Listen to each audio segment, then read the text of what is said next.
Join me in hoping for a quick end to the war in the Persian Gulf.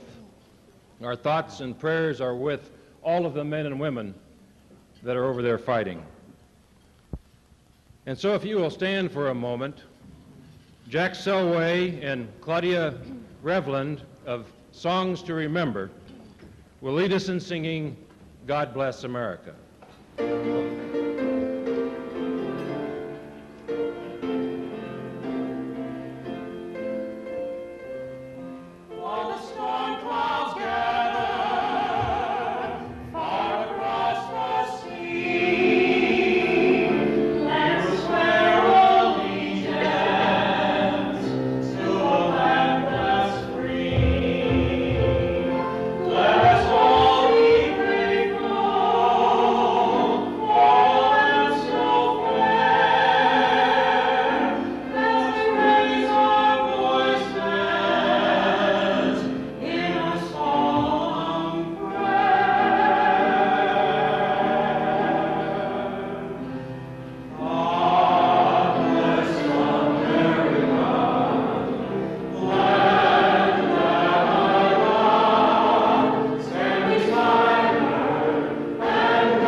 Please be seated. In about 30 minutes, we'll continue with our program.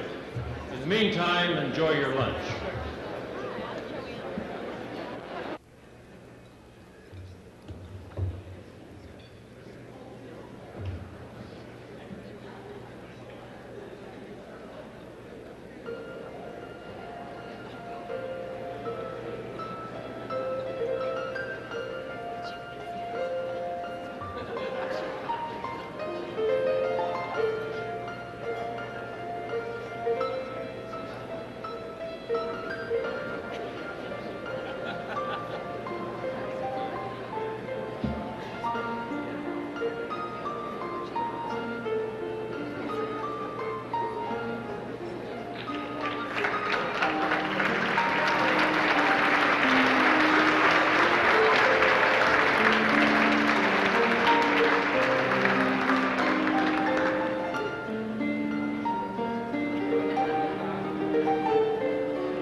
Jack Selway and Claudia Revland of Songs to Remember, as you recall.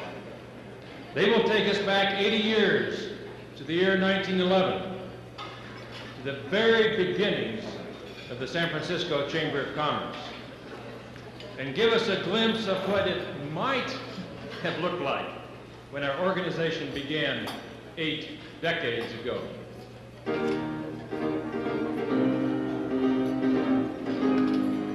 Revland, draw near and write down what you hear. Yes, sir. In 5 years we've rebuilt the city fair, and in this year 1911 we merchants here should contribute to our share. Oh, yes, sir, yes, Mr. Selway. I've heard that in France there's a notion that's a first. The leading local merchants for the chambre de commerce. Its purpose suits to turn the tide of business run amiss. I've been searching far and wide for something just like this. We'll call it the San Francisco Chamber of Commerce. I'll call all the leaders to make this plan work. Who would you call, sir? Yeah, here in Delhi on the telly, then call Mr. Schloss. Get Henry Brunier from the Louvre here, and then call Mr. Hoss. We'll organize and meet right here and work together year by year. And someday I can see that a woman just like me could be chairman of the board. Oh, my Lord, I can't believe it. Not in my lifetime, if I live another 80 years.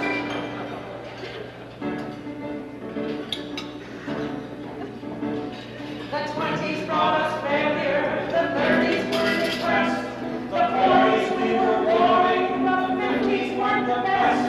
The 60s showed some promise, the 70s were fun, the 80s ended with a quake, and it's 1991.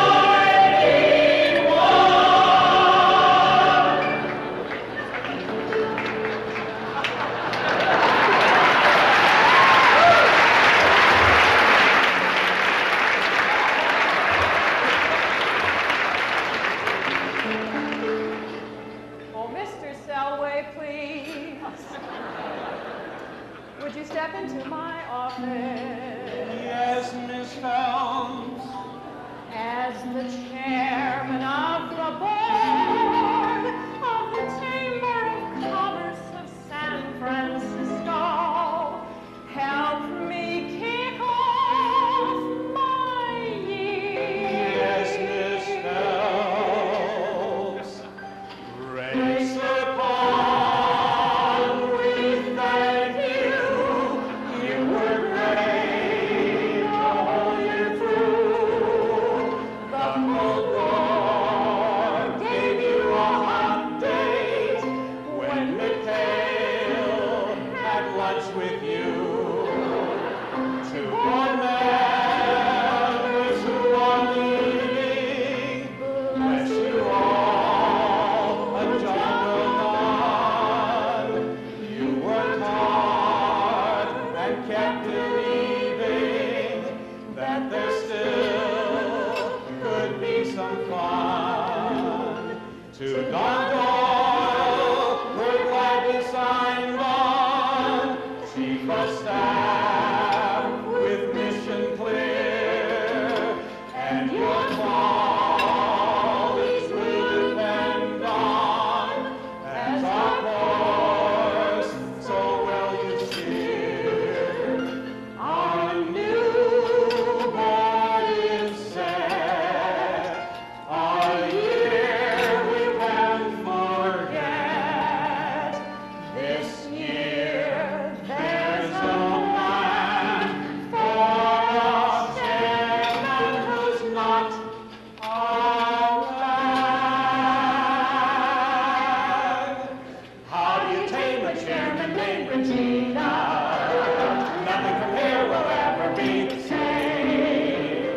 Plans all set right here in her agenda to balance our books and make us all proud of our name. In public affairs, we'll all be more proactive.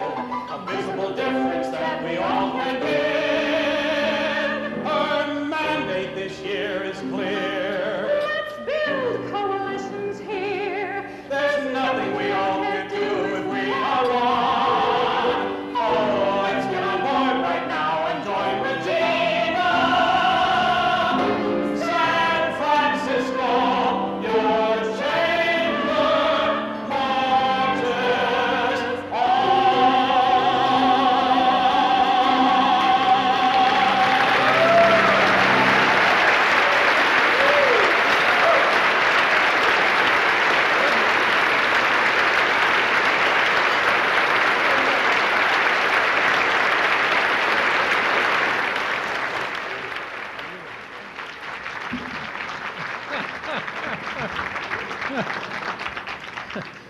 Thank you, Jack and Claudia. You'll never guess who worked up that program.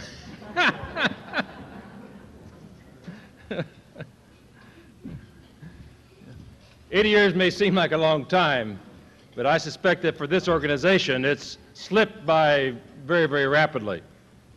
Even in my own experience as chairman, it's gone by in a rush. Nonetheless, 1990 has provided me with a once-in-a-lifetime window on the Chamber and on this city's business community. So I'd like to take just a few moments before Regina's remarks to reflect a bit on this past year, and in the process to provide my own observations of where we are and how we got here, this, our 80th anniversary. I can say without reservations that the Chamber had some remarkable accomplishments in 1990. I can also say that the Chamber has just come through a very difficult period. Perhaps the perfect analogy is a roller coaster. Fortunately, we're getting off this ride in much better shape than when we began. The Chamber now has a firm, consistent policy, enviable leadership, and a strong, clear mission, which puts us firmly in a position now to exercise our role as a leader in the Bay Area's business community. Well, just as I just mentioned a minute ago, we arrived at this point through some very exciting accomplishments. And many of those successes are directly attributable to the mission and the goals that we set for ourselves last year at this time. We entered 1990 with 3 objectives to focus our resources on. First, broaden the Chamber's membership base. Second, enhance the Bay Area's posture as an international gateway. And third, be on the forefront of the battle to bring the gifts of education to our youth. We also expressed concern for regionalism and the Chamber's potential role in providing regional leadership to businesses throughout the Bay Area. Well, how did we do? First, membership. Attracting and retaining members has been difficult, as many of you know. National and local economic factors have been working against us. But we ended the year 1990 having added more new members than we did in the year 1989. And that's a good track record. And the Chamber is now composed of people from all segments of the business community. Virtually every segment is represented in the Chamber of Commerce. Second, international gateway. Sponsoring the Gorbachev Luncheon was perhaps the most important Chamber event since our founding in 1911. We were in a position to make history in this city, and we succeeded. But let us not forget the Joint Chiefs Dinner in October, or the European Trade Conference in the spring, or the continuing involvement with our 65-member Counselor Corps to improve our international trade relationships. And third, education. Our newly created Education Committee undertook the job of developing and enhancing the partnership between businesses and our schools. The Chamber lobbied in Sacramento for education and met with Bill Honing and others to urge for more local support. Replace the Embarcadero Freeway. We lobbied against the so-called nuclear-free zone and legislation on VDT use. Under new member services, we saw the largest and most successful Chamber Fair, a growing business after hours program, and a highly successful MWBE trade fair, which brought together both large businesses and small businesses for a common purpose. Furthermore, we played a role in the Pacific Rim Conference, PAC Rim 90, that was hosted here in San Francisco this past year. And we even celebrated heroes last October on the first anniversary of the Loma Prieta earthquake. I think all of those are strong accomplishments. But I must tell you, one of the most significant events of the year was the day when Don Doyle said yes to becoming president of the Chamber. An American proverb says it best, some of you have heard me say. If you ever need a helping hand, you'll find one right at the end of your arm. Don has brought an acute sense of fiscal responsibility to the Chamber that we haven't had recently, which may have something to do with being a banker for 30 years. It enabled us to establish a financial resolve to end the year 1990 in much better shape than when we began. In fact, this year we overran our budget by only $24,000, which far exceeds our best shot as we were going through the year. And we're on track now towards balancing the budget in 1991, and we are committed to a balanced budget in the years ahead. It wasn't easy, but Don and the Chamber staff made it happen. So what has all this meant to the Chamber?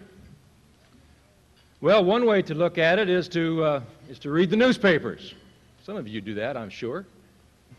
At this time last year, the San Francisco Business Times wrote, "The overwhelming impression the Chamber leaves at the moment is that of an organization not fully in control of its own destiny." And they were being nice. For the next 6 months, the press used words like troubled and embattled to describe the Chamber. But then perceptions started to change. And by last fall, when Don was named the Chamber's permanent president, the Examiner ran this: "Many business executives say Doyle and the Chamber's 30-member staff appear ready to tackle big issues." Yeah, and they were. Now we're seeing words like tight-fisted and rallied, which tells me that we're well on the way to seeing the kinds of adjectives in the newspaper that we want to see.